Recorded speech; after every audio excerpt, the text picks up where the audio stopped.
låtit mig påverkats av andra dansare / lärare genom tiderna som påpekat att jag och min dansstil inte är good enough. Men det är precis så jag känner. Hade jag fått tillbaka alla de där åren som jag la ner på att passa in eller... Man struntar att posta typ dansvideos för man är så jävla rädd vad andra ska tänka. Och det resulterade också i allt från hur man klädde sig när man dansade, hur man såg ut, vilken hårfärg man hade. Jag har gått min egen väg. Och därmed har jag då känt mig automatiskt utfryst. Hade jag kunnat förändra någonting i världen så är det rättvisa och mobbning. Become the magic. Become the magic. What's up gang? Välkommen till ett nytt avsnitt av Nino och Julia. Vi hade tänkt göra en helt annan video från början. Men idag så har vi pratat jättemycket, du och jag, om mobbning. Ja, alltså vi bara kom in på det ganska spontant egentligen.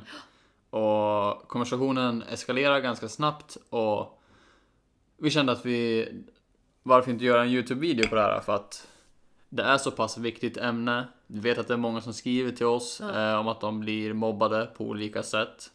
Så vi känner att istället för att hålla konversationen för oss själva så bjuder vi in er. Som sagt, vi snackade om det förut och blev en diskussion. Det slutade med att jag blev så upprörd att jag började gråta. Så engagerad är jag för mobbning. Jag blir så arg av mobbning, att det finns i världen. Mobbning för mig har ju kommit i vuxen ålder. För att det finns ju mobbning hos vuxna också. Tyvärr, vilket när jag var liten trodde jag inte att det kunde existera. Mobbning i vuxenvärlden. Man tror att det är något som bara existerar i skolan. Men nej.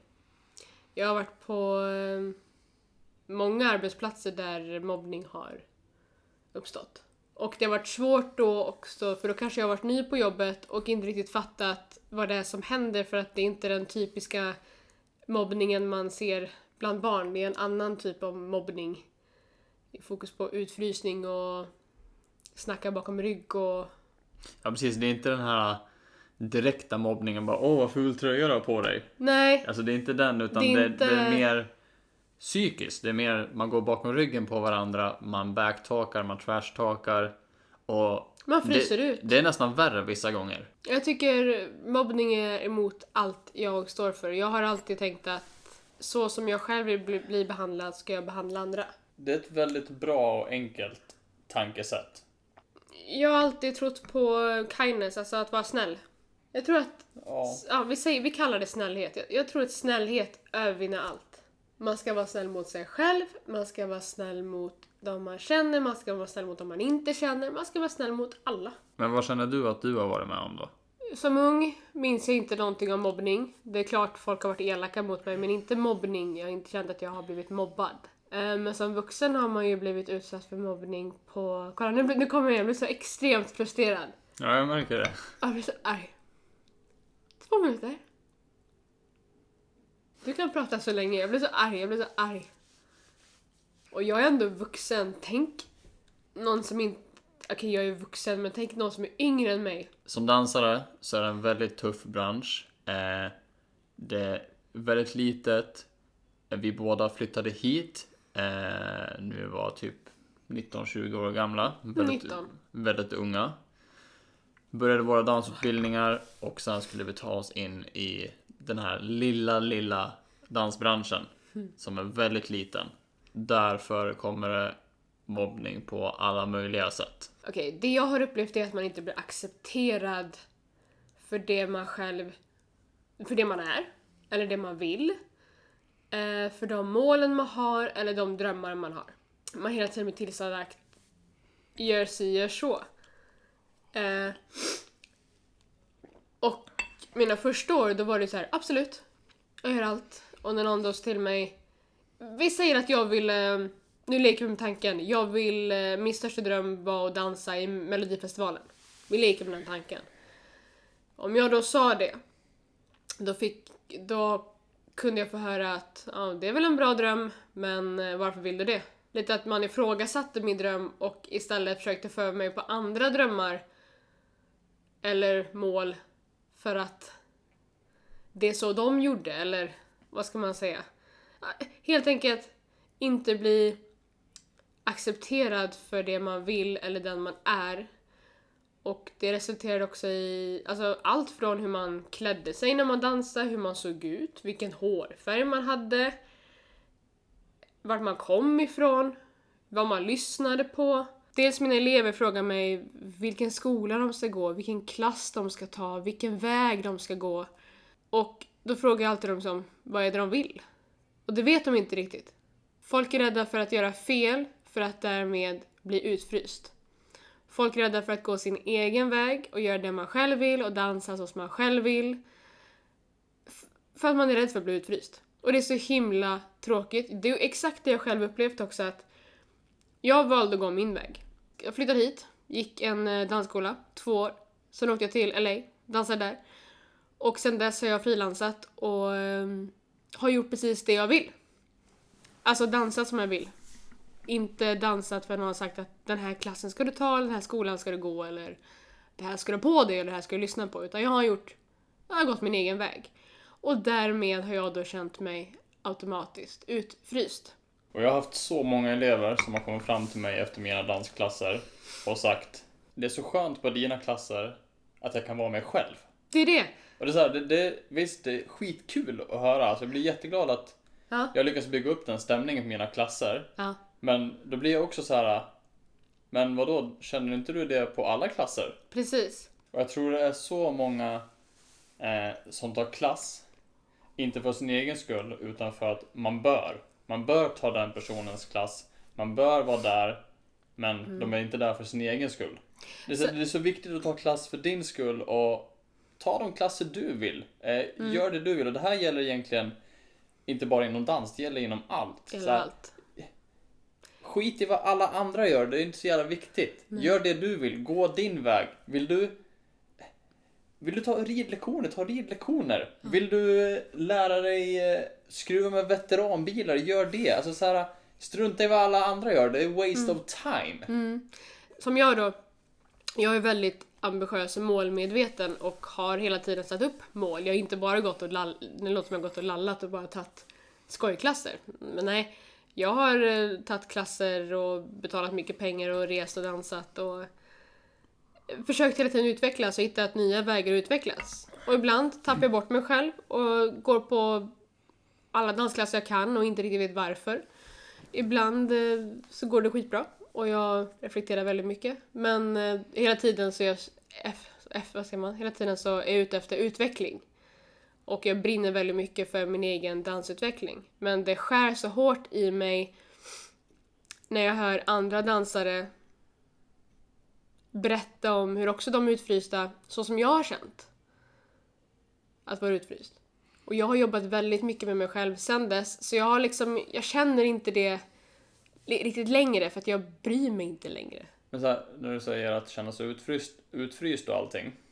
Alltså grejen är att jag har aldrig riktigt känt att jag har hört hemma någonstans inom dansbranschen. För det finns som olika klickar, det finns, beroende på så här, lite vad du dansar för stilar och vad man gör för olika typer av jobb och sånt.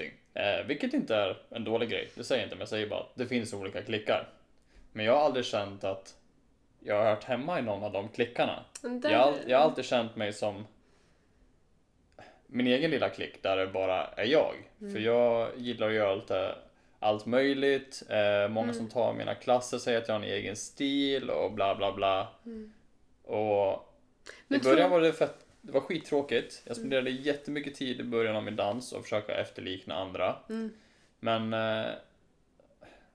sen insåg jag att det är roligare att göra sin egen grej. Och det kommer jag komma längre på också. Och efter jag fokade på det så blev allting mycket roligare. För det är också en grej jag känner här i Sverige. Man är dålig på att lyfta varandra. Istället för att ser man någonting man tycker om, uppmärksamma det. Men man är duktig på att välja bort det. Och det har jag alltid försökt haft som regel att oavsett vem, vad eller hur, se något jag tycker om, då försöker jag uppmärksamma det på något sätt. Och samma sak när man postar grejer också, det nämnde du tidigare. Det vet jag också mycket i början, vilket jag blir mycket bättre på nu. Att alltså, jag själv och jag vet många andra som har sagt till mig att Man struntar att posta typ dansvideos för man är så jävla rädd vad andra ska tänka. Och om man känner att det är så här, det är inte mitt bästa performance, då är det sjukt noga att skriva det så att alla vet om det, att no, this was not 100%, but you know the process, right? Jag själv har gjort det. Ja, jag också. Det handlar om allt, att man är hela tiden i allt man gör i livet så rädd för vad andra ska tycka. Man måste bara släppa det. Hade vi suttit här nu och pratat om mobbning och tänkt vad ska alla andra tycka, då hade vi inte kommit någonstans. Nej, förmodligen är det någon som kommer ha någonting att tycka om det här. Förmodligen. Och det är så här, det är fine. Alltså, Absolut. Men vi känner att vi måste dela med oss av vad vi känner och våra ord. Och jag är super anti-mobbning och skulle vilja, hade jag kunnat förändra någonting i världen så är det rättvisa och mobbning. Och det är därför vi har startat Be You, Be Kind. Vi kommer gå in på det mer i en annan video, men det är så här, det beskriver egentligen hela den här videon också. Verkligen. Be you, var dig själv fullt ut, utan begränsningar. Skit i vad andra kommer tycka. Be kind. Var trevlig mot alla du träffar. Och dig själv. Du nämnde någonting tidigare som jag tyckte var helt klockrent. Det här är återigen i dansbranschen, men jag tror man kan känna igen den här i alla branscher återigen.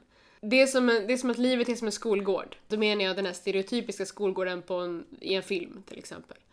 Att det finns the cool kids, alltså de coola ungarna. Och det finns de icke-coola. Och hela tiden när man kommer in på den här skolgården så handlar det om att göra så bra ifrån sig och säga rätt saker för att hamna bland the cool kids. Så att du kan vara lugn, för att du vill ju inte hamna mot de inte coola kidsen. Så du gör allt, du struntar i vem du är, vad du står för, du gör allt för att hamna där, för då är du safe. Och du blir såhär, safe från vad då? Jo, för du är rädd för att bli utfryst. Du är mer rädd för det än att tappa dig själv.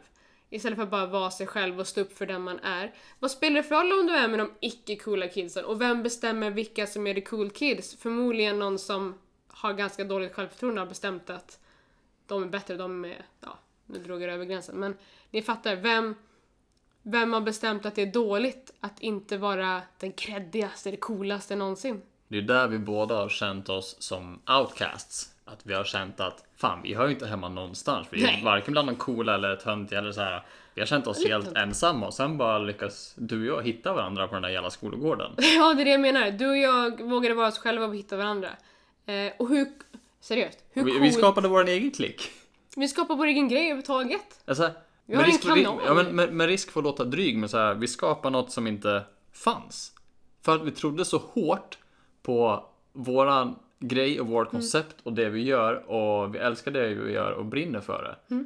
Och så länge det kommer från hjärtat, då kommer det att bli bra. Allt vi gör, vi vill ju bara väl. Vi delar ju med oss detta för att hjälpa er, och ni kanske kan känna igen er. Och vi vill vara, alltså målet med främst den här YouTube-kanalen, för att här kan vi snacka mycket mer, på det andra är det mest dans, men så här, vi vill vara så transparenta och ärliga med er som möjligt. Det här med skolgården. Alltså är inte det coolaste, alltså det coolaste någonsin, är inte det att vara sig själv och kunna stå för det? För mig är man riktigt cool om man är sig själv och går sin egen väg och fortfarande har fötterna på jorden. Du skrev det efter att du hade haft klass. Efter jag hade haft klass? Ja. Och då skrev de precis det vi pratar om nu. Ja. Tack alla ni som kom på min klass och gav allt. Tack för all den fina responsen jag fått på mina klasser och min My Humps koreografi. Betyder mer än ni anar. Side story. Låtit mig påverkats av andra dansare / lärare genom tiderna som påpekat att jag och min dansstil inte är good enough. Eller tillräckligt kreddigt. Att jag är för mycket det ena eller det andra och att jag dansar fel. Sen jag bestämde mig för att sluta försöka vara en annan eller bara dansa som någon annan och bara köra min grej all the way, fullt ut, så har det bara varit positiv effekt. Faktiskt det mest successfulla året i mitt liv. Tack vare detta kan jag idag jobba som koreograf, professionell dansare. Kontentan, My Humps är så jag, något jag kanske inte vågat undervisa i så mycket, därför säger jag tack. Ler för att utvecklas som dansare, men också lärare för att kunna ge tillbaka och dela med mig av min dansresa och erfarenheter. Shit vad mycket text. Jag tyckte det var så jävla grymt skrivet när jag Men läste det. Men det är precis så jag känner. Hade jag fått tillbaka alla de där åren som jag la ner på att passa in eller vara som någon annan eller försöka vara någon helt annan. Alltså, tänk om jag fått tillbaka de åren. Samtidigt som jag är tacksam för de åren för de har tagit mig dit jag är idag. Ja precis, man får inte ångra det. Men Nej. det är därför vi vill dela med oss av det här till er. Så att er resa kan gå snabbare än vad våran har gjort. Ja, alltså jag kanske snackar... Jag vet inte ens vet hur många år. Hade jag kunnat gå tillbaka till mig själv typ 7 år tillbaka och sagt det här. Eller hade jag sett den här videon för 7 år sedan så hade jag varit väldigt tacksam. Så den här videon kan vi säga är till mig själv när jag var 20. Keep it up. På tal om Insta-stories. Jag skrev faktiskt en story för det var typ 2 år sedan nu tror jag. När jag gjorde audition för, eller vi båda gjorde audition för Danny's show. Det var 2 år. Nej, det måste vara 1 år. Ja, whatever nu var. Jag ska läsa den för er. Don't be disappointed because you didn't fit the description. As long as you went in there as yourself and showed them who you are, then you shouldn't doubt yourself because that's all you can do. Don't let that no set your value. You determine your own value. If you went in there as yourself, you should be proud. That takes courage. Det var väldigt bra skrivet. Så den skrev jag efter vi hade varit på Danny audition båda två. Och det var faktiskt en gallring först när man sökte. Vi båda fick komma på audition. Och sen gjorde vi första dansprovet. Och sen åkte vi båda ut direkt. Direkt. Det var skittråkigt. Jättetungt. För vi båda kände att vi gjorde en bra audition. Men då påminner jag mig själv om att speciellt när man går på audition, de söker så specifika folk. Så jag kan ha gjort världens bästa dansframträdande. Jag kan ha gjort mitt bästa dansframträdande genom tiderna. Alltså det kan falla på något så enkelt som att de kanske har satt ett gäng dansare redan. Jag kanske inte matchar längd med dem. Kanske inte matchar stil. Ibland är det till och med så konkret som att det är fel hårfärg. Det är jättemycket sådana grejer när det kommer till audition. Så kallad typecasting. Man går på utseende. Och det är därför man inte får vara så hård på sig själv. Nej. För att så här, du får inte bli ledsen för att du inte passade beskrivningen. För du kan inte ändra på sådana grejer. Det är sånt inte du kan påverka. Så det är jättedumt att bli ledsen över sådana grejer. Och det kan vara bra att påminna sig själv om när man går på audition eller antagningsprov eller vad som helst. Eller jobb. Jag tror fan vi ska ta och wrappa upp den här videon nu. Ja. Känns som vi har snackat i evigheter. Vi har snackat länge, jag vet inte ens vad vi har snackat om egentligen. Men vi har ju, det är det som är grejen, vi snackade, det var inte planerat där utan vi snackade rakt ut från våra hjärtan och det som vi känner. Men jag vill verkligen det här med, återigen, mobbningen. Att ser ni mobbning, säg till en lärare, en förälder, en kompis, prata om det med någon. Blir ni själva utsatta för mobbning, prata med någon. Är ni själva den som mobbar, sluta. Alltså, nu. Och framförallt se över dig själv varför du gör det och börja arbeta på dig själv. Jag tycker det är väldigt viktigt att man stoppar mobbning och gör allt man kan för att göra det. Inte bara säger det att mobbning är fel utan gör någonting åt det. Ja, exakt. Ser du det, gör någonting åt det. Det finns massa sidor man kan vända sig till om man känner att man vill prata med någon annan. Dels finns vi att höra av sig till. Det är precis det vi finns här till för. Alltså antingen här på YouTube eller så DM oss på Insta. Där finns vi ganska tillgängliga faktiskt. Precis, och vi har ju BRIS. Det finns även en sida som heter Friends som är väldigt bra. Vi kan länka några nere faktiskt. Vi länkar några bra sidor där nere som dels man kan höra av sig till och som handlar om mobbning. Tack för att ni har kollat på hela videon. Tack så jättemycket. Om ni är kvar hela vägen hit. Ja, alltså cred till er om ni är kvar hela vägen hit. Och hoppas ni kunde relatera till någonting av det här och att det väckte tankar hos er. Och gillar du videon, ge den gärna en tumme upp och glöm inte att prenumerera på kanalen. Hörrni, glöm aldrig bort att ni är grymma precis som ni är. Be you, be kind. Det var lite sån här, ta det igen. Be you, be kind. Nej, fan. Okej, jag tänkte skulle vara sån här, be you, be kind. Ja, hörni, det här går ju åt. Vi ses.